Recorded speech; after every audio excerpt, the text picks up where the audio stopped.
ఇవాళ ఆరవేషాలు ఉన్నామండి. ఏమీ లేదండి గవర్నమెంట్ నుంచి.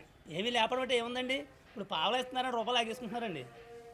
ఏమనంటే మేమేం చేయమంటున్నారండి. ప్రతి ఐటమ్ కూడా రేట్లు బాగా పెరిగిపోయి ఉన్నాయండి. సామాన్యుడు కూడా బతకడం లేదు. దాంతోపాటు నెక్స్ట్ 5 సంవత్సరాలు కూడా మనం ఏది కూడా అనుకూలంగా లేకపోయింది. అంటే ఇస్తున్నారు పథకాలు, పావలా ఇస్తున్నారు, రూపాయలు లాగేస్తున్నారు. రూపాయలు లాగేస్తే మనకి ఎక్కడ పని అవుద్దండి? పని అవుద్ది కదా. అలాగని చెప్పి ఇవాళ ఆటో వాడు ఎక్కి దిగితే 50 రూపాయలు, అలాగని చెప్పి అమ్మఒడని ఇస్తున్నాడు. అమ్మఒడి ఇస్తే సుఖం ఉందండి. కొట్టుమే బుక్ 25 రూపాయలు అయిపోయింది. ఒక పుస్తకం 10 రూపాయలు ఉండి బుక్ 20 రూపాయలు తీసుకుంటున్నారండి. అమ్మఒడి ఇస్తే సుఖం ఉంది, దాని దగ్గర జనాలు వచ్చేస్తున్నారు షాపులు. అలా అని చెప్పి ఆ తప్పు కాదండి, పైన వాళ్ళ మీద ఆయన పడతాడు వెళ్ళి మళ్ళీ.